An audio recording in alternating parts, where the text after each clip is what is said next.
नमस्कार। आज आपका स्वागत है अपराध मुक्त भारत में। और मैं अपेक्षा करता हूं कि हमारे साथी जो आज जुड़े हैं उन्हें बहुत कुछ समझने का मौका मिलेगा।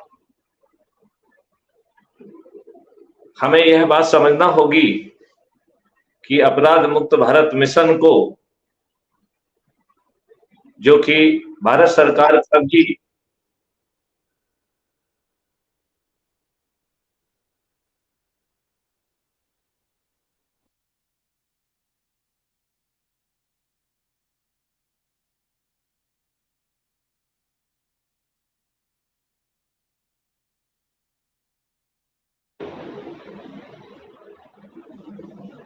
जो कि भारत सरकार का एक अनुमोदित नेशनल पुलिस मिशन भी है, जिसमें कि 5 सर्टेनिटी हैं, जिसके तहत बिना थाने जाए आज की तुलना में हजारों गुना ज्यादा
So, sorry for interruption.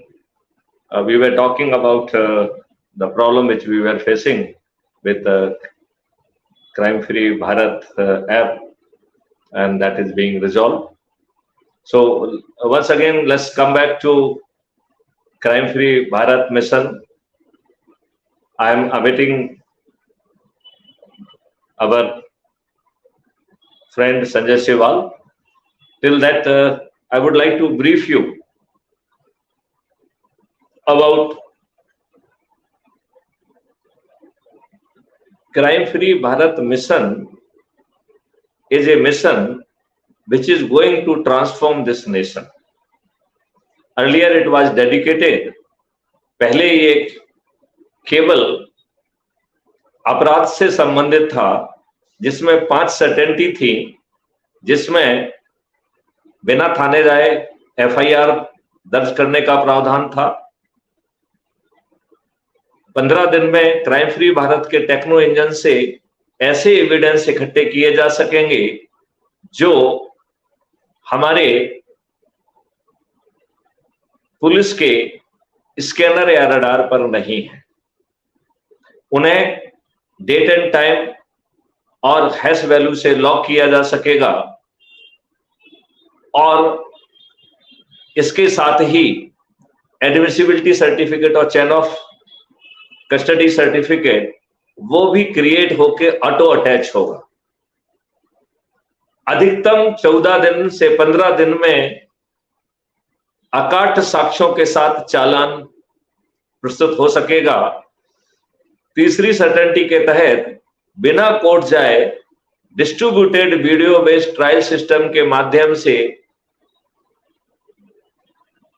जजेस की और वकीलों की संख्या बाधा ना बनते हुए हम आसानी से 3 दिन से 30 दिन के अंदर न्याय डिलीवर कर पाएंगे।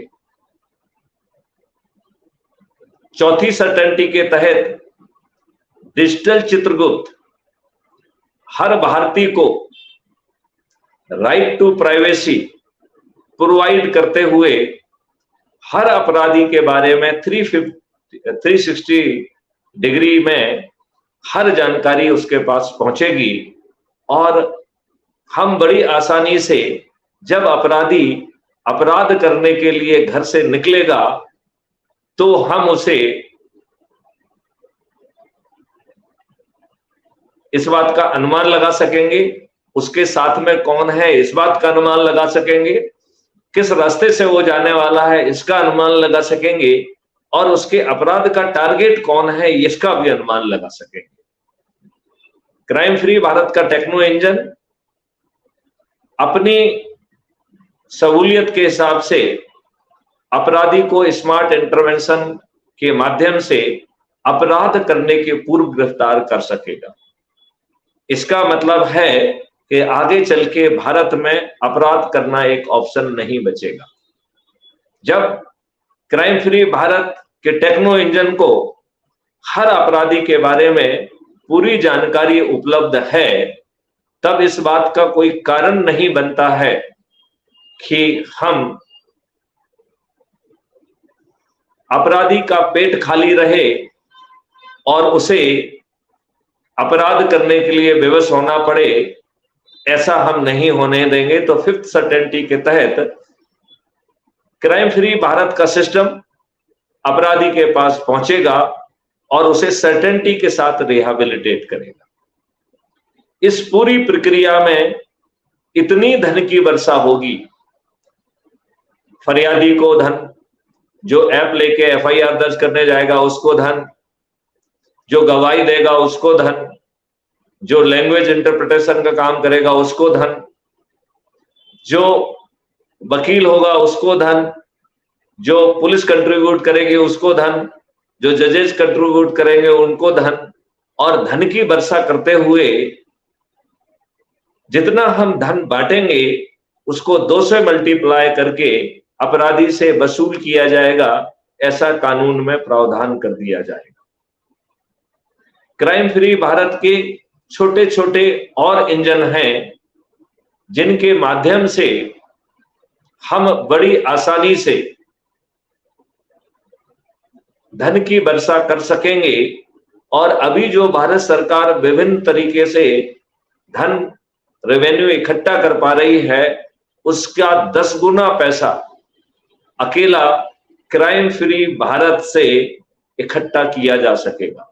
हम क्राइम फ्री भारत की रेवेन्यू स्ट्रेंथ के आधार पर इस देश को टैक्स फ्री कर पाएंगे।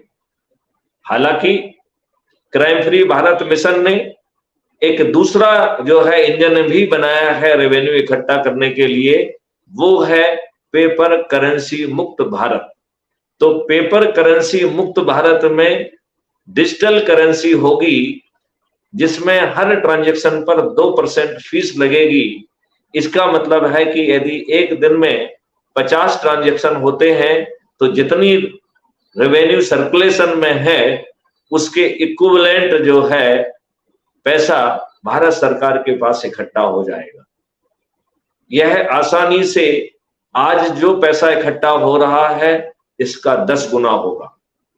जब क्राइम फ्री भारत मिशन के पास 20 टाइम्स मोर रेवेन्यू होगी तो कोई कारण नहीं बनता है कि हम अपनी जनता से क्यों टैक्स वसूल करें। लिहाजा भारत टैक्स फ्री होगा। हर व्यक्ति के 2 अकाउंट होंगे, एक अर्निंग अकाउंट और दूसरा कॉस्ट सेटलिंग अकाउंट।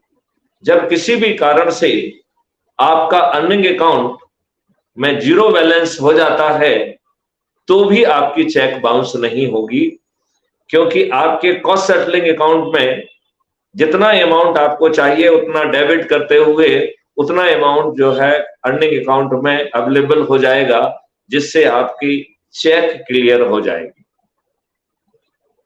लिहाजा आपको ऋण की जरूरत नहीं होगी। भारत केवल कर मुक्त ही नहीं होगा बल्कि कर्ज मुक्त भी हो जाएगा। भारत, हमारा ऐसा मानना है कि हमारे देश के नेताओं ने अपने देश के जनता के साथ विश्वासघात किया है। जब अंग्रेज बहुत डरे हुए थे, यह लज्जा और शर्म की बात है, जब वो भारत से बच के भागने की प्लानिंग कर रहे थे, उस समय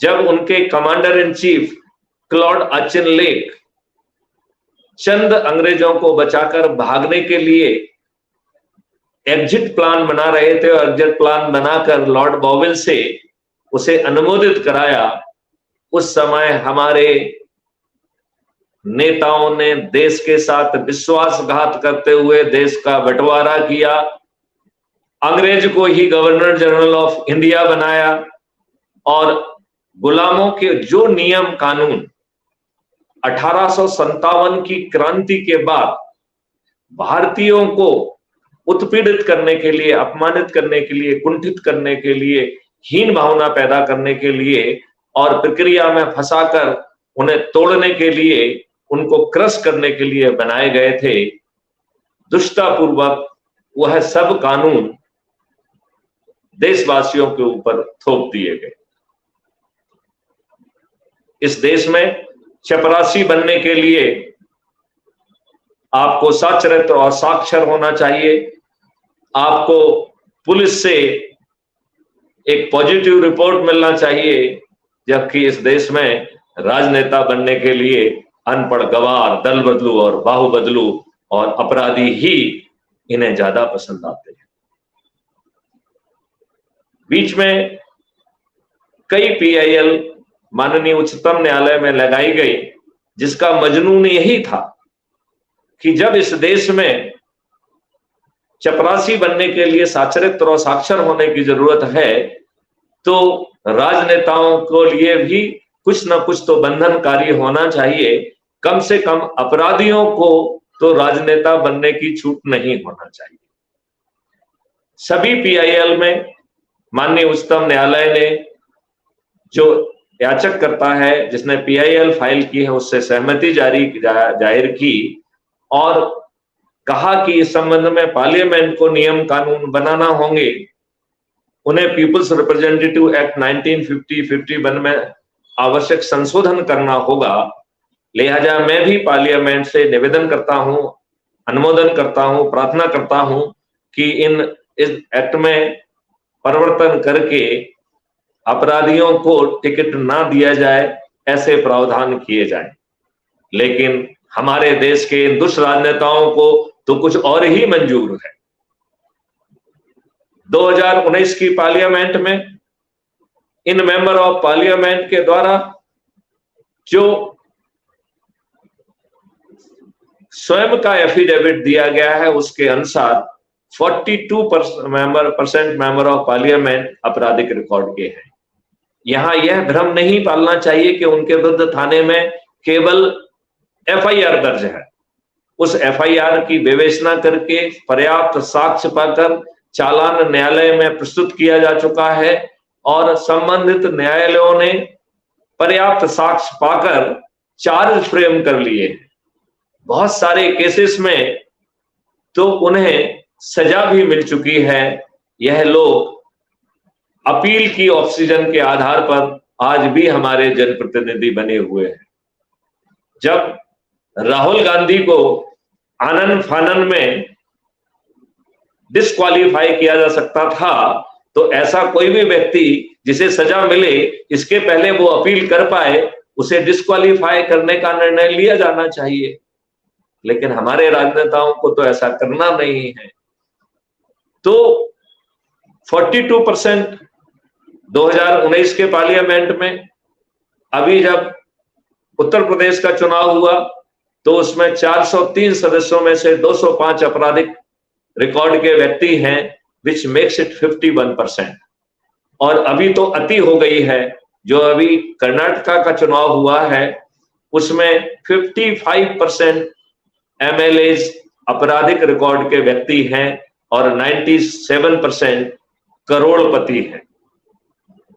क्या ये लज्जा का विषय नहीं है कि इस देश में धनाढ्य लोगों को, अपराधियों को, जिन्होंने गलत तरीके से, किसी तरीके से धन का अर्जन कर लिया है, उन्हें जो है जनतंत्र का गला घोटने के लिए बढ़ावा दिया जा रहा है। जब माननीय प्रधानमंत्री जी के द्वारा 15 अगस्त 2022 में अपना 5 प्रण लिए थे, जिसमें से दूसरा प्रण था कि गुलामी के हर अंश से मुक्ति, मेरी आत्मा बहुत प्रसन्न हुई थी। मुझे लगा कि अब समय आ गया है कि माननीय नरेंद्र मोदी जी गुलामों के यह नियम कानून जो देशवासियों पर थोपे हुए हैं, उनको हटा देंगे। लेकिन माननीय नरेंद्र मोदी जी के द्वारा अपना दायरा बहुत सीमित रखा गया। कुछ रेलवे स्टेशन के नाम, कुछ गलियों के नाम, कुछ शहरों के नाम तक ही उनका जो है गुलामी के अंश रह गए। मैं माननीय नरेंद्र मोदी जी से इत्तेफाक रखता हूं, गुलामी के हर अंश जो है से मुक्ति मिलना चाहिए। और सबसे बड़ा जो है कि गुलामी का कोई थप्पड़ा हमारे सिर पर है, हमारे चेहरे पर कोई थप्पड़ है, हमारे चेहरे पर कोई क्रूर दाग है।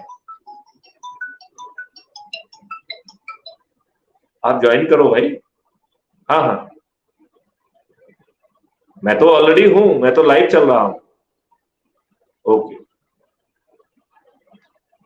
तो माननीय नरेंद्र मोदी जी को इन गुलामी के नियम कानून और प्रशासनिक व्यवस्था में गुलामी की बदबू नहीं आती है। ये कितना लज्जा का विषय है, बहुत ही लज्जा का विषय है। मैं माननीय नरेंद्र मोदी जी से प्रार्थना करता हूं कि जैसे मुझे इन अंग्रेजों के नियम कानून और व्यवस्था में गुलामी की सड़ांध आती है, मैं आपसे भी प्रार्थना करता हूं कि यदि आपको भी सड़ांध आएगी तो हम इस देश का भला कर पाएंगे। क्राइम फ्री भारत मिशन 21 लक्ष्यों के साथ 21 लक्ष्यों के साथ इस देश में महापरिवर्तन के लिए काम कर रहा है, जिसमें पहला है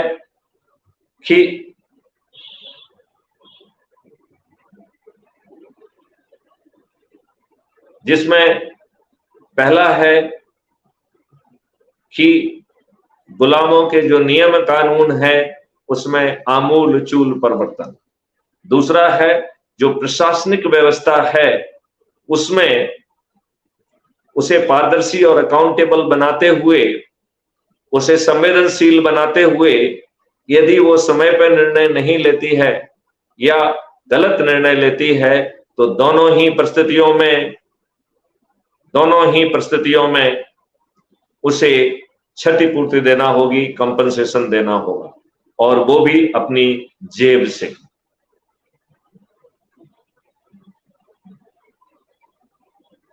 क्राइम फ्री भारत का टेक्नो इंजन हर व्यक्ति के लिए उसका काम आसानी से हो सके, इसके विभिन्न मॉड्यूल बना रहा है, और आज जो काम करने में आपको 15-20 मिनट लगता है वो 1 मिनट से भी कम समय में आप इन मॉड्यूल्स के माध्यम से कर पाएंगे। आपके काम से आपका परफॉर्मेंस एक्सट्रैक्ट करते हुए एक परफॉर्मेंस इंडेक्स जनरेट की जाएगी, जिसके आधार पर आपकी पदोन्नति होगी, आपकी पदस्थापनाएं होंगी। लिहाजा भविष्य में आपकी ACR अब वरिष्ठ अधिकारी नहीं लिखेंगे, आपकी पदस्थापना वरिष्ठ अधिकारी नहीं करेंगे, बल्कि आपके परफॉर्मेंस इंडेक्स के आधार पर, जो कि आपके खुद के काम पर आधारित है, आप पारदर्शी तरीके से अपनी पदस्थापना स्वयं पा पाएंगे।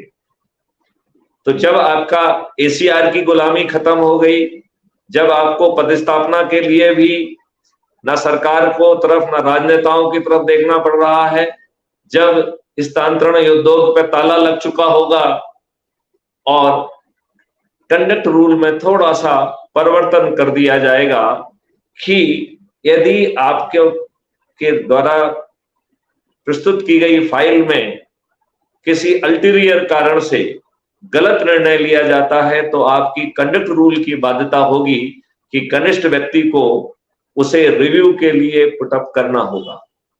जब वह निर्णय रिव्यू के लिए पुटअप होगा और यदि वरिष्ठ अधिकारी दबाव में, किसी लालच में, भय में अपने गलत निर्णय पर बरकरार रहता है तो उसे कनिष्ठ को वरिष्ठ अधिकारी का वह आदेश मानना ही होगा। लेकिन यह आदेश स्वतः एक कमीशन के पास पहुंच जाएगा, और जब कमीशन के पास कई आपके ऐसे प्रकरण आ जाएंगे तब सामने वाले को तलब किया जाएगा कि आप अपने निर्णयों को स्पष्ट करिए कि आपने जो निर्णय लिया है वो सही लिया है। यदि आप अपने निर्णयों को जस्टिफाई नहीं कर पाएंगे तो वैसी स्थिति में आपको आर्टिकल 311(2) के तहत डिसमिसल तक के कठोर जो है ना पनिशमेंट से दंडित किया जाएगा। ऐसी स्थिति में हमारा पूरा सिस्टम गुलामी के क्लचेस से बाहर निकल जाएगा। उसे अच्छी ACR के लिए चाटुकारिता नहीं करना होगी, उसे अच्छी पोस्टिंग के लिए चाटुकारिता नहीं करना होगी, उसे ऊपर के द्वारा गलत निर्णय के लिए खुद को जो है ना दिल नहीं मसोसना पड़ेगा, अपने आप को दबाना नहीं पड़ेगा। इस तरीके का एक बहुत बढ़िया जो है सिस्टम जो है वो जमीन पर होगा। तो ना केवल ये पारदर्शी होगा बल्कि अकाउंटेबल होगा। आपका काम ही आपकी परफॉर्मेंस इंडेक्स बनेगी, वही आपकी ACR बनेगी, और उसी के आधार पर आप अपनी पदस्थापना भी ले पाएंगे। लिहाजा से शासकीय सेवाओं में से पूरी तरह से गुलामी बाहर हो जाएगी और हमारा पूरी एनर्जी अपने वर्क परफॉर्मेंस में लगेगी। लिहाजा हमारे कार्य के स्तर में बढ़ोतरी होगी। आम जनता जो अभी शासकीय अधिकारियों से इसलिए घृणा करती है क्योंकि उसे भ्रष्टाचार से जूझना पड़ता है, मक्कारी से जूझना पड़ता है। इन वरिष्ठ पदों पर बैठे हुए लोग जो इन राजनेताओं के चरण सबक बन गए हैं, उनके असंवेदनशील तरीके से जो है ना उन्हें जूझना पड़ता है। जब पूरा पूरा सिस्टम जनहित में काम करेगा तो जनता ऐसे सिस्टम की आरती उतारेगी और आज के अधिकारी, कल के अधिकारी और पूरा सभी विभाग वो जो है आम जनता के लिए एक आदर के विषय बन जाएंगे। हमारा जो लॉर्ड मैकाले ने एजुकेशन सिस्टम रखा है, वह एजुकेशन सिस्टम में आमूल चूल परिवर्तन किया जाएगा, क्योंकि यदि हम राजीव दीक्षित की विस्तृत रिपोर्ट जो उन्होंने यूके से प्राप्त की है, उससे स्पष्ट होता है, जो कि 1780 पेज की है, कि लॉर्ड मैकाले ने कैसे भारतीय चीज को, भारतीय ज्ञान को कुंठित करने के लिए और अंग्रेजियत और बाबू पैदा करने के लिए कैसे इंडियन एजुकेशन सिस्टम को, गुरुकुल सिस्टम को क्रश किया। उसकी जगह पर एक घटिया बाबू को पैदा करने वाला, अंग्रेजी कल्चर को डोमिनेट कर किया हुआ, अपने आपको हीन समझने वाला सिस्टम हमारे ऊपर इंडियन एजुकेशन एक्ट के नाम पर थोप दिया है। लिहाजा इंडियन एजुकेशन एक्ट बदलेगा, इंडियन गुरुकुल एक्ट बनेगा और ये गुरुकुल जो है एक भिन्न होगा, जिसमें हर रिसर्च एंड हर चीज को रिसर्च के माध्यम से प्रमाणित किया जाएगा। गुरुकुल सिस्टम में हमारे ऋषियों के द्वारा जो कॉस्मिक ज्ञान है, क्योंकि वो दृष्टा थे तो उन्होंने देखकर उसको लेख किया है। हमारे पास वो दिव्य चक्षु नहीं है, लिहाजा हमें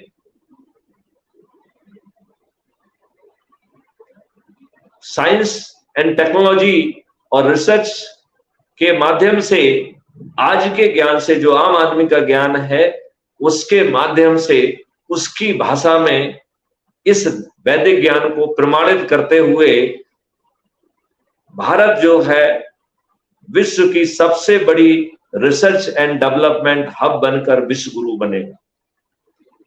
जो इंटेलेक्चुअल प्रॉपर्टी राइट है, जो कि अभी दुष्टता के लिए उपयोग में होता है, जहां हम अपने लाभ के लिए ज्ञान को कुंठित करते हैं, विज्ञान को गलत दिशा देते हैं, वह अब आगे नहीं होगा। मैं आपसे पूछना चाहता हूं, जेनेटिकली टर्मिनेटेड सीड में हमारे दुष्ट साइंटिस्ट ने उस जीन को काट दिया जिसके कारण रिप्रोडक्शन होता है। बीज का मूल गुण रिप्रोडक्शन है। हम कितने दुष्ट हैं कि बीज के उस मुख्य गुण को काटकर हम अपना कॉमर्शियल लाभ लेना चाहते हैं। तो ऐसे साइंटिस्ट को साइंटिस्ट कहा जाए या दुष्ट आत्मा कहा जाए, लिहाजा ये बहुत जरूरी है कि अब इंटेलेक्चुअल जो प्रॉपर्टी राइट है वह है जन सामान्य का होगा, वो कम्युनिटी का होगा, वो विश्व का होगा, और जिसने जो कंट्रीब्यूशन किया है उसे एड वैल्यू के आधार पर लाभ दिया जाएगा। लेकिन किसी को भी ज्ञान कुंठित करने का हक नहीं होगा और गलत दिशा में साइंस को ले जाने का हक नहीं होगा। लिहाजा यह देश बदलने वाला है, जिसमें ना केवल अपराध मुक्त भारत होगा, ना केवल भ्रष्टाचार मुक्त भारत होगा, ना केवल पेपर करेंसी मुक्त भारत होगा, बल्कि कर मुक्त भारत भी होगा, जहां पर आपकी चेक कभी बाउंस नहीं होगी, जहां आपको किसी से ऋण नहीं लेना होगा। जब आपको पैसे की जरूरत होगी तो कॉस्ट सेटलिंग अकाउंट से वो पैसा आपके पास स्वतः पहुंच जाएगा। और क्राइम फ्री भारत के एग्रो मॉडल के तहत जो रासायनिक विष विभिन्न तरीके से हमारी फूड चेन का, हमारी दिनचर्या का हिस्सा हो गया है, वो रासायनिक विष से इस भारत को मुक्त किया जाएगा और आगे चल के तो विश्व भी उससे मुक्त होगा। रासायनिक विष के मुक्त होते ही हम अधिकांश जो है बीमारियों से मुक्ति पा जाएंगे। स्पेशली जो कैंसर और ऑटो इम्यून डिसीज हैं, ये कोई बीमारियां हैं ही नहीं, ये आपके बॉडी का सेल का आपके प्रति प्रतिशोध है कि आपने हमारे ऊपर अब बहुत अत्याचार कर लिया है, अब मेरी बारी है, अब मेरी बारी है। तो आपकी जो सेल कभी कंफ्यूज नहीं होती थी, वो बिनाइन सेल प्रतिशोध में मैलाइन हो गई और ओवर ग्रो करने लगी। इसी को कैंसर कहते हैं। तो जब कास्यजनक रासायनिक विष लुप्त हो जाएगा और आपके फूड चेन पुनः अमृतमयी हो जाएगी, आपके फूड में निरोगी और दीर्घायु बनने के लिए औषधियों को मिक्स किया जाएगा, और वह आपका जो है यह ऐसा खाद्यान्न विदेशों में भारतीयों को तो 2 से 3 एमएसपी में मिलेगा, लेकिन विदेशियों को ये 10 से 100 एमएसपी में मिलेगा, और एक बहुत बड़ा धन जो है वो भारत को आएगा। और ऐसा भारत होगा जहां हर कोई निरोगी और दीर्घायु होगा। भगवान ने जितनी भी सांसें दी हैं, वह सांसें स्वस्थ रहकर अंतिम दिन तक वो क्रियाशील रह सकेगा। इस जीवन में व्यक्ति धन कमाने के लिए नहीं आया है। इस पूरी प्रक्रिया में इतनी धन की वर्षा होगी कि भारत का हर व्यक्ति ना केवल एम्प्लॉयड होगा, बल्कि वो समृद्ध भी होगा। उसे के पास अपने परिवार के लिए, अपने बुजुर्गों के लिए और खुद के लिए पर्याप्त समय होगा। वह अपनी आध्यात्मिक यात्रा को भी पूरा कर पाएगा। इस प्रकार 21 लक्ष्यों के सहित क्राइम फ्री भारत होगा, जिसमें जनसंख्या का नियंत्रण भी होगा, न केवल कानून के माध्यम से बल्कि ज्ञान के माध्यम से, अवेयरनेस के माध्यम से, और कानून एक सपोर्टिंग रोल करेगा। भारत नशा मुक्त, शाकाहारी और आध्यात्मिक होगा। भारत निरोगी और दीर्घायु होगा।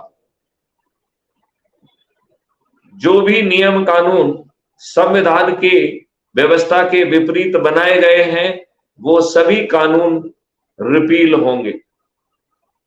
ऐसे सख्त कानून बनाए जाएंगे कि इस देश में कोई धार्मिक उन्माद नहीं फैला पाएगा। जैसे राइट टू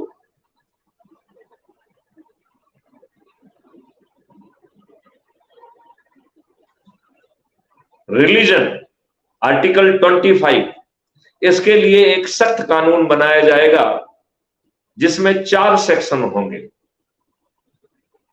पहला, यह एक संज्ञेय अपराध होगा। दूसरा, यह अजमानती अपराध होगा। कोर्ट भी, मजिस्ट्रेट भी केवल एक ही परिस्थिति में जमानत ले पाएगी, जब वो रिपोर्ट झूठी है। यदि रिपोर्ट सही है तो आपको जमानत नहीं मिलेगी। Crime free Bharat K techno engine के माध्यम से 3 दिन से अधिकतम 30 दिन में आपको न्याय मिल जाएगा, और उस न्याय के तहत मिनिमम 15 साल की सजा होगी। ये है सेक्शन 3। और सेक्शन 4 होगा कि जो व्यक्ति इसके लिए दोषी पाया जाएगा, उसकी पूरी संपत्ति जब्त कर ली जाएगी। यदि कोई संस्था उसके पीछे खड़ी हुई है, उसको बढ़ावा दे रही है, तो ऐसी संस्था को अवैधानिक घोषित करते हुए उस संस्था की भी पूरी संपत्ति जब्त कर ली जाएगी। मैं आपसे पूछता हूं, ऐसे सख्त कानून के रहते क्या कोई आर्टिकल 25 का वायलेशन कर पाएगा? आज हिंदू कहते हैं कि हिंदुस्तान में रहना हो तो जय श्री राम कहना हो, यह आर्टिकल 25 का उल्लंघन है। मुस्लिम ने अभी उदयपुर में कहा कि हिंदुस्तान में रहना है तो अल्लाह अकबर कहना होगा, यह भी आर्टिकल 25 का उल्लंघन है। मदरसों में या दीगर जगह पर जो लोग भी धार्मिक उन्माद फैलाने के लिए ये बात कहते हैं कि हमारा धर्म मानो अन्यथा तुम काफिर हो, हम तुम्हारा सिर धड़ से जुदा कर देंगे और हमें जन्नत भी मिलेगी और 72 हूरें भी मिलेंगी, यह शुद्ध जो है आर्टिकल 25 का उल्लंघन है।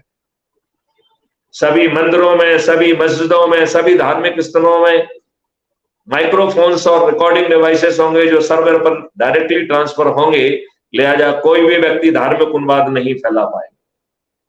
इस देश में दंगे नहीं होंगे, इस देश में सभी धर्म के, सभी जाति के लोग शांति से रह पाएंगे और अपना विकास कर पाएंगे। इन दुष्ट राजनेताओं ने संविधान की व्यवस्था के विपरीत कानून बनाए हैं, वो सभी कानून रद्द किए जाएंगे। वर्शिप प्लेसेस एक्ट 1991 एक बेहद ही घृणित कानून है, जिसके सेक्शन 4 ने भारतीयों से न्याय की भीख मांगने का हक छुड़ा लिया है। मैं माननीय नरेंद्र मोदी जी से पूछता हूं कि क्या भारत में ऐसा कोई भी कानून बनाया जा सकता है जिसमें recourse to justice, recourse to court को आप ब्लॉक कर दें? मेरा ऐसा मानना है, ऐसा कानून असंवैधानिक है।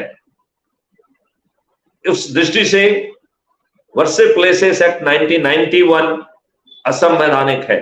जैसे नरसिम्हा राव की लूली लंगड़ी कॉलिशन गवर्नमेंट ने बनाया था, अब आप तो पूरी तरह से शक्ति से विराजित हैं, लोकसभा में भी और राज्यसभा में भी। ये कितनी लज्जा का विषय है कि जब आपसे पूछा गया तो आपने कहा कि आप वर्शिप प्लेसेस एक्ट 1991 को नहीं हटाएंगे। जब 2016 में आपके द्वारा डिमोनेटाइजेशन किया गया, उस समय मैंने अपनी शासकीय मेल से आपको एक पत्र लिखा था जिसमें 18 पॉइंट थे, जिसका सम टोटल था 4 पॉइंट में एक बार फिर से दोहरा देता हूं, जिसमें मैंने कहा था कि ये जो एक्सचेंज बिजनेस आपने किया है इसको बंद किया जाए। आपने जनधन योजना के तहत ऑलरेडी बहुत सारे अकाउंट खोले हुए हैं, जिन अकाउंट को आप नहीं खोल पाए हैं अधिकारियों को घर घर भेजिए, घर में जो है ना भेजकर हर व्यक्ति का अकाउंट खोल दीजिए। भारत में ऐसा कोई व्यक्ति नहीं होगा जिसका खुद का अकाउंट ना हो। दूसरा, उसमें सलाह दी गई थी कि डेबिट और क्रेडिट कार्ड मास में प्रिंट कराइए और हर खाता धारक को जो है ना उसके घर पे पहुंचा दीजिए। तीसरी बात उसमें कही गई थी कि पॉइंट ऑफ सेल मशीन्स जो है अधिकांश जगह पे पहुंचा दी जाएं और मोबाइल एटीएम के माध्यम से हम बड़ी आसानी से डिमोनेटाइजेशन की स्थिति को संभाल सकते थे। लेकिन आपको तो कुछ और ही मंजूर था। यही कारण है कि जितने लोग जो जितने नोट सर्कुलेशन में थे उससे ज्यादा नोट जो है वो बैंकिंग सिस्टम में वापस आ गए। इसका मतलब बनता है कि काउंटरफीट नोट को भी हमारे सिस्टम ने स्वीकार किया। लिहाजा सुप्रीम कोर्ट ने 4-1 के जजमेंट से आपके निर्णय को उचित ठहराया है। वो एक वैधानिक चीज को उन्होंने किया है कि क्या आपको ऐसा आदेश पारित करने का हक था। मैं कहता हूं हमारे देश के प्रधानमंत्री को सब निर्णय लेने का हक है, लेकिन क्या निर्णय विवेकपूर्ण था? माननीय नरेंद्र मोदी जी, मेरे प्रिय प्रधानमंत्री जी, मैं आपसे करबद्ध प्रार्थना करता हूं, अपने स्वविवेक से अपने से इस प्रश्न पूछिए कि क्या आपका यह निर्णय विद्युतता से भरा था या इसमें कुछ खोट थी। वह खोट अभी भी दिख रही है। 2000 के नोट उन्हीं के पास हैं जिनके पास बहुत पैसा था, जो उनके पास भ्रष्टाचार से, कालाबाजारी से, काला धन के बतौर पहुंचा था। फिर आपने इन कालाबाजारियों को, इन भ्रष्ट लोगों की मदद करने के लिए कितना अच्छा नियम निकाला, जिसके तहत आप जो है अक्रॉस द काउंटर जमा करिए और पैसा ले आइए, ना खाते में जमा करना है, ना पे स्लिप भरना है। इस देश के साथ न्याय होता यदि आप उचित निर्णय लेते। यदि 2000 के नोट खाते में जमा किए जाते और जमा करने वाले की आइडेंटिटी भी ली जाती और उसे स्कैन करके उसके ट्रांजैक्शन के साथ अटैच की जाती, तो हम इस काले धन को रोक भी पाते और जिन्होंने काला बाजारी और काला धन किया है, हम उनके विरुद्ध सख्त कार्रवाई भी कर सकते थे। लेकिन माननीय नरेंद्र मोदी जी, मुझे तो लगता है कि आपके हर निर्णय के पीछे कुछ कहीं कहीं पर नजरें और कहीं पर निशाने की जो कहावत है वो सिद्ध होती है। यह भी अत्यंत लज्जा का विषय है कि आपके द्वारा जंतर मंतर पे जो बिटियां बैठी थी, जो इस देश के लिए सम्मान लाई थी, मैं पूरे जवाबदारी के साथ ये बात कहना चाहता हूं कि उनकी बात गलत नहीं थी, उसे नहीं सुना गया। बिटियों को जो है ना सुप्रीम कोर्ट जाना पड़ा, तब उनकी एफआईआर दर्ज हुई। क्या इस देश के राजनेताओं को लज्जा नहीं आएगी कि उन्होंने पूरी आईटी इंडस्ट्री को लगा दिया है कि इन बच्चियों को जो है दिग्भ्रमित किया जाए, उनके बारे में जो है ना फालतू का जो है ना घटिया प्रचार किया जाए। यह एक राजनीतिक दुष्टता है। इस देश की जनता भाजपा को इसका दंड देगी। जो 23 जून को विभिन्न पार्टियों के लोग इकट्ठा हो रहे हैं, वह भी शुद्ध दुष्टता है। मैं पूरी जवाबदेही के साथ कह रहा हूं कि भारत का एक भी जो है ना राज्य की सरकार संवैधानिक व्यवस्था के अनुरूप ठीक ढंग से काम नहीं कर रही है। एक भी सरकार नहीं कर रही है। यह करना उनकी संवैधानिक जिम्मेवारी है। उनकी जो जिम्मेवारी है वो शेड्यूल 7 लिस्ट 2 और लिस्ट 3 में दी गई है। आज लज्जा का विषय है कि ये सभी राजनेता दुष्टतापूर्वक जनता के ऊपर अत्याचार कर रहे हैं। संविधान ने जो इनसे जवाबदेही की अपेक्षा की है उसका भी पालन नहीं कर रहे हैं। और हमारे माननीय नरेंद्र मोदी और भाजपा में हिम्मत नहीं है कि उनके गवर्नर जो है मीडिया के सामने तो रोते हैं जब उन्हें हर महीने एक रिपोर्ट भेजना होती है प्रेसिडेंट को, जिसके तहत उन्हें सर्टिफिकेट देना होता है कि हमारी राज्य सरकार संवैधानिक व्यवस्था के अनुरूप चल रही है, तो वो नेगेटिव रिपोर्ट क्यों नहीं देते हैं? आर्टिकल 356 के तहत ऐसी सरकारों को डिसमिस क्यों नहीं किया जाता? मैं माननीय नरेंद्र मोदी जी से प्रार्थना करता हूं, अभी भी कुछ नहीं बिगड़ा है। जो सरकारें अपने संवैधानिक दायित्वों का निर्वहन नहीं कर रही हैं, उनको आर्टिकल 356 के तहत डिसमिस करिए। आपकी व्यवस्था ने अधिकारियों को इन राजनेताओं का चरण सेवक बना दिया है। अधिकारी अपने कर्तव्यों का निर्वहन नहीं कर रहे हैं। उनके जो वैधानिक कर्तव्य हैं उनका निर्वहन नहीं कर रहे हैं। उन्हें अपने आका पर इतना भरोसा हो गया है कि उन्हें डर लगना बंद हो गया है। कहते हैं जब सैया भय कुतवाल तो डर किस बात का।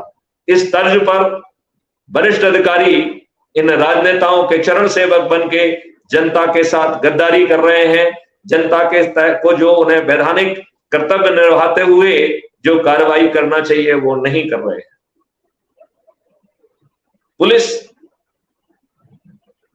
80-90% केसेस में एफआईआर दर्ज नहीं कर रही है, लोगों को भगा दे रही है। वहीं बाहुबलियों और धनपतियों के धन के प्रभाव में झूठे मुकदमे कायम हो रहे हैं। 2 झूठे बयान काट के लोगों को जमानत कराने के लिए मजबूर होना पड़ रहा है। वहीं सिर फटा हुआ है, लोगों के द्वारा मारपीट की गई है और उसे वैधानिक कर्तव्य का पालन ना करते हुए एफआईआर उसकी दर्ज नहीं हो रही है। मैं अपने सभी साथियों को आगाह करना चाहूंगा, यदि आप लोगों ने अपने चरित्र में परिवर्तन नहीं लाया, यदि आपने अपने वैधानिक कर्तव्यों का निर्वहन नहीं किया, इन राजनेताओं के संरक्षण के कारण अपने आप को इनके चरण सेवक बनाकर अपना कल्याण समझा है, तो ऐसे सभी साथियों को 311(2) के तहत डिसमिसल की कठोर कार्रवाई करने पर भी क्राइम फ्री भारत मिशन विचारण कर सकता है, रादर करेगा। ऐसी समस्त राज्य सरकारें जो संवैधानिक व्यवस्था के तहत शेड्यूल 7 लिस्ट 2 और लिस्ट 3 के तहत जो उन्हें संवैधानिक दायित्व दिए गए हैं, जो रिस्पॉन्सिबिलिटी दी गई है, जो अधिकार दिए गए हैं, जिनका मोटी खाल के तहत वो निर्वहन नहीं कर रहे हैं और उसका लगातार उल्लंघन कर रहे हैं, ऐसी राज्य सरकारों को आर्टिकल 356 के तहत गिराया जाएगा। मैं आम जनता से आह्वान करता हूं कि अब जो है आप मुझे मेरे मोबाइल नंबर 9425606040, आई रिपीट 9425606040 पर मिस कॉल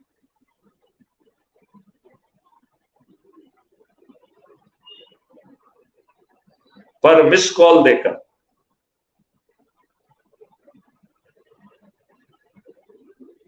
मुझे मिस कॉल दें या अपना नाम और पता लिख के जो है SMS से, व्हाट्सएप से या टेलीग्राम से भेजें। मेरे द्वारा आपको एक लिंक भेजी जाएगी और आप क्राइम फ्री भारत मिशन से जुड़ पाएंगे। मैं आप लोगों से अनुरोध करता हूं कि आप अपने से जुड़े 10 लोगों को जोड़ने का जो व्रत है, संकल्प है, उसे पूरा करिए। मैंने ये महसूस किया कि इतने समय में हमारे साथियों ने वो नहीं कर पाया है, तो इसके लिए हमने एक बहुत सरल उपाय बनाया है कि आप जिस जाति से, जिस समुदाय से हो, जहां पर जो भी धार्मिक अनुष्ठान होता हो, उस धार्मिक अनुष्ठान का आयोजन करिए। अपने परिचितों को, पड़ोसियों को, अपने भाई बंधुओं को बुलाइए और उस अनुष्ठान के तहत जो संकल्प लेते हैं वो संकल्प लीजिए और उसी के साथ क्राइम फ्री भारत को 21 लक्षों सहित जमीन पर उतारने का संकल्प लीजिए। जो अपराध मुक्त भारत मिशन की शपथ है, सदस्यी शपथ है, उस सदस्यी शपथ को लेते हुए वीडियो बनाएं और उसे क्राइम फ्री भारत मिशन के ऐप पर अपलोड करें। जो भाई बंधु वहां पर इकट्ठे हुए हैं, क्राइम फ्री भारत ने 21 बाह्य विधाओं के तहत विद्यार्थियों, शिक्षक, किसान, मजदूर, पंच सरपंच, राजनीतिक कार्यकर्ता, एडवोकेट, डॉक्टर्स, इंजीनियर्स सहित संत समाज सहित 21 विधाओं में लोगों को जोड़ने के लिए आहूत किया है।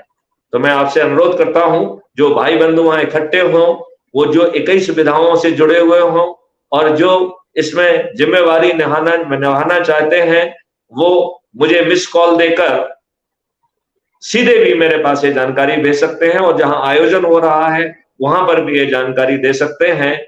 तो आपको इन 21 बाह्य विधाओं में एक जिम्मेवारी दी जाएगी। मुझे खुशी की बात है कि बहुत सारे लोग सीधे फोन कर रहे हैं, सीधे जो है ना जुड़ना चाहते हैं। रोज इस बारे में सैकड़ों मुझे मैसेज प्राप्त हो रहे हैं। यह बहुत ही खुशी का विषय है। मैं आप लोगों से अनुरोध करता हूं कि आप अब विलंब ना करें और वहीं पर निर्णय लें कि आपको जानने वाले लोग जो कि दूसरे कस्बों में हैं, दूसरे जिले में हैं, दूसरे स्टेट में हैं, उनसे आप आग्रह करिए और वो इसी तर्ज पर अपने भाई बंधुओं को बुलाकर अनुष्ठान चालू करें और हम जिला स्तर पर, सब डिवीजन स्तर पर, ब्लॉक स्तर पर, गांव स्तर पर, पंचायत स्तर पर इनको जो है ना चालू करें। और यदि हम वैसा करते हैं तो 10 लोगों की तो बात छोड़िए, उस आयोजन में 50 लोग होंगे, हम 50 की भी श्रृंखला बना पाएंगे। मैं लिहाजा यह एक बड़ा परिवर्तन है। हमारे राजनेताओं ने दुष्टतापूर्वक समझौता करते हुए आपको आजादी से वंचित रखा। आपके ऊपर अंग्रेजों को वही नियम कानून जो अंग्रेजों ने भारतीयों को क्रश करने के लिए, अपमानित करने के लिए, हीन भावना पैदा करने के लिए, उनका शोषण करने के लिए बनाए थे, इन्हें दुष्टतापूर्वक हमारे ऊपर डाला गया है। वही प्रशासनिक व्यवस्था जिसमें मुट्ठी भर अंग्रेजों ने भारतीयों के विरुद्ध उपयोग करके उन्हें लाट साहब बनाते हुए भारतीयों का शोषण किया, यह दुर्भाग्य का विषय है कि वही लाट साहबी व्यवस्था जिसका कल तक मैं भी हिस्सा था, वो भी आज भी हमारे देशवासियों पर थुपी हुई है। अब समय आ गया है कि उस व्यवस्था को पारदर्शी बनाया जाए, अकाउंटेबल बनाया जाए, संवेदनशील बनाया जाए। यदि वो समय पर निर्णय नहीं लेती है या गलत निर्णय लेती है तो उसे कंपनसेशन देने के लिए, मुआवजा देने के लिए बाध्य किया जाए। अब समय आ गया है कि जो ये व्यवस्था जो अंग्रेजों ने स्थापित की थी, जिसमें हर व्यक्ति को गुलाम बना के रखा गया था कंडक्ट रूल के माध्यम से, अब समय आ गया है कि एसीआर ना तो राजनेता लिखेंगे और ना ही वरिष्ठ अधिकारी लिखेंगे। आपका काम आपकी एसीआर लिखेगा और आपके हर काम को सपोर्ट करने के लिए एक डिजिटल जो है ना व्यवस्था होगी। तो जिस काम को करने में अभी आपको 15 मिनट लगते हैं, वह काम आप 1 मिनट में कर सकेंगे और आपके काम के परफॉर्मेंस को एक्सट्रैक्ट करके परफॉर्मेंस इंडेक्स में कन्वर्ट किया जाएगा, जिसके आधार पर आपको पदोन्नतियां भी मिलेंगी और आप अपनी पदस्थापना खुद कर पाएंगे। भारत से इन राजनेताओं के द्वारा स्थापित स्थानांतरण उद्योग अब बंद होगा। भारत से इन राजनेताओं के द्वारा स्थापित स्थानांतरण उद्योग बंद होगा। भारत कर्ज मुक्त होगा, ऋण मुक्त होगा, टैक्स मुक्त होगा और समृद्ध और धनी होगा, निरोगी और दीर्घायु होगा। मैं फिर से सभी देशवासियों से आह्वान करता हूं कि अब इन राजनेताओं के फरेब में ना आए, इन दुष्ट जो है पार्टियों के फरेब में ना आए। ये दुष्ट लोग जो है अपने संवैधानिक जिम्मेवारियों का निर्वहन नहीं कर रहे हैं, सिर्फ सत्ता के लाभ में 23 जून को इकट्ठा हो रहे हैं। अब इनकी तरफ देखने की जरूरत नहीं है। मैं आपसे आह्वान करता हूं कि क्राइम फ्री भारत मिशन, भ्रष्टाचार मुक्त मिशन, साइबर क्राइम मुक्त मिशन, पेपर करेंसी मुक्त मिशन, टैक्स मुक्त मिशन आपको जो है आपका जीवन परिवर्तित करने वाला है। और आज की राक्षसी व्यवस्था के जो राजनेता हैं, यदि इस राक्षसी व्यवस्था के प्राण एक तोते में है तो उस तोते का नाम राजनेता है। आप सुभाष चंद्र बोस ने कहा था, तुम मुझे खून दो, मैं तुम्हें आजादी दूंगा। मैं आपसे कहता हूं, आप क्राइम फ्री भारत में से 9425606040 पर मिस कॉल दीजिए और हमसे जुड़ जाइए। अपने जो है घर पर जो भी आप कम्युनिटी समुदाय से हैं, जो भी धार्मिक अनुष्ठान आपके उसमें परमिसिबल है, उसमें उसको करिए, लोगों को बुलाइए और इसकी चैन बना दीजिए। मैं आपको भरोसा दिलाता हूं, सभी राजनीतिक पार्टियों के सभी राजनेता मतदान के पहले अपनी हार स्वीकार करने के लिए विवश होंगे। उन्हें अपना प्रचार करने के लिए बाहर निकलने में शर्म आएगी, उन्हें टीवी डिबेट करने में शर्म आएगी। जब चारों तरफ जो है क्राइम फ्री भारत के जो है सदस्य अपनी छत पर चढ़कर थाली बजाकर दीपक जलाकर कहेंगे कि फलाना फलाना हमारा चंद्रगुप्त है, उसे हम संकल्प के साथ विजयी बनाएंगे, तब पड़ोसी ये जरूर पूछेंगे कि यह आप क्या कर रहे हो। और जब जो है हमारे सदस्य बड़े गर्व के साथ बताएंगे कि हम अपराध मुक्त भारत के महापरिवर्तन यज्ञ को कर रहे हैं, इससे 21 महा जो है ना लाभ मिलने वाले हैं, 21 फल मिलने वाले हैं, मुझे पूरा भरोसा है कि वो पड़ोसी भी अपनी छत पर चढ़ जाएगा और जो आपका चंद्रगुप्त है वो उसका भी चंद्रगुप्त होगा। जब 90 और 99% लोग जो है ऐसा करेंगे, उस समय इन राजनेताओं को अपना प्रचार करने में लज्जा आएगी, टेलीविजन की डिबेट करने में लज्जा आएगी। हमारा कोई भी व्यक्ति ना टेलीविजन डिबेट में आएगा, ना किसी पेपर में आएगा, ना किसी होर्डिंग में आएगा। इसके बावजूद भी सभी राजनेता जो 3-3, 4-4 बार के विधायक, सांसद, मंत्री और मुख्यमंत्री हैं, वो ताश के पत्ते के तरह उभरते हुए चंद्रगुप्तों के सामने ढह जाएंगे, इनकी जमानतें जब्त हो जाएंगी। इन्हें घर से बाहर निकलने में लज्जा महसूस होगी। इन सभी दुष्टों को जो जंतर मंतर पर इकट्ठा होकर आपको भ्रमित करते हैं, अब आपको किसी के भ्रम में आने की जरूरत नहीं है। अब एक साधे सब सदे, सब साधे सब जाए। अब आपको क्राइम फ्री भारत मिशन 21 लक्ष्यों के साथ जो आपके जीवन को बदलने वाले हैं, जो आपको गुलामों के नियम कानून से मुक्ति दिलाने वाले हैं, जो आपके एडमिनिस्ट्रेटिव व्यवस्था को, जुडिशियल व्यवस्था को बदलने वाले हैं, जो बिना थाने जाए FIR दर्ज कराने वाले हैं, 15 दिन में एकाट साक्ष्यों के साथ ऐसे साक्ष्य इकट्ठे करने वाले हैं जो पुलिस की सोच, चिंतन और रडार में नहीं है। क्राइम फ्री भारत के वीडियो बेस्ड ट्रायल सिस्टम के माध्यम से 3 दिन से 30 दिन के अंदर आपको न्याय मिलेगा और वो न्याय में भी कुछ बदलाव किया जाएगा। तो अब कोई भी सजा कॉन्करेंटली नहीं चलेगी। हर तरीके के अपराध में उसकी गंभीरता के हिसाब से उसको अलग अलग वर्गीकृत किया जाएगा। लिहाजा एक हत्या करने पर वही सजा और 100 हत्याएं करने पर वही सजा, गला दबाने पर वही सजा और टुकड़े करके मारने में वही सजा, लव जिहाद करने में भी वही सजा या कोई सजा नहीं। अब ये सब कानून बदलेंगे। इस देश में अपराध करने की जरूरत किसी की नहीं होगी। अपराध करने का ऑप्शन विलुप्त हो जाएगा। भारत में सभी लोग सकारात्मक कार्रवाई कर पाएंगे। मैं आपको ये भी बता दूंगा कि भारत का जो है व्यवस्था बदलने वाली है। ट्रैफिक लाइट विलुप्त भारत होगा। भारत में कोई एक्सीडेंट नहीं होगा। भारत में कोई अनएम्प्लॉयड नहीं होगा। भारत में कोई गरीब नहीं होगा। आओ हम ऐसे भारत को जमीन पर उतारें। जय हिंद, जय भारत, वंदे मातरम। अब जो है मैं जो कमेंट्स आए हैं उनके बारे में, तो AK श्रीवास्तव जी लिख रहे हैं कि very informative speech. I am ensuring you that I will regularly forward app to the minimum to 10% to spread the crime free Bharat. मैं श्री AK श्रीवास्तव जी को बहुत बहुत धन्यवाद देता हूं और मैं ये अपेक्षा करता हूं कि और अधिक लोग इस बारे में यदि कमेंट देंगे तो मैं अपनी प्रतिक्रिया दे पाऊंगा। तो बहुत जल्दी आप लोग यदि अपने कुछ कमेंट लिखेंगे तो मुझे आपको जवाब देने में सुविधा होगी। अन्यथा आप कमेंट बाद में मेरे पास भेज दीजिए। मैंने आपको मोबाइल नंबर दे दिया है।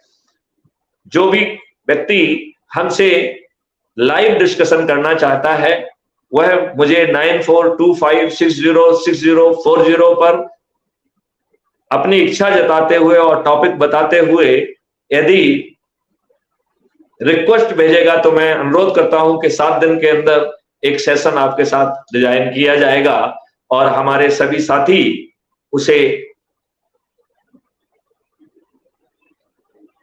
सुन पाएंगे, अपने कमेंट दे पाएंगे और हम उन कमेंट्स का जवाब दे पाएंगे। इसी के साथ चूंकि अभी और कोई कमेंट नहीं आया है, लिहाजा मैं इस वार्तालाप को यहीं पर विराम देता हूं। अगले सेशन में जल्द मिलेंगे। जय हिंद, जय भारत, वंदे मातरम।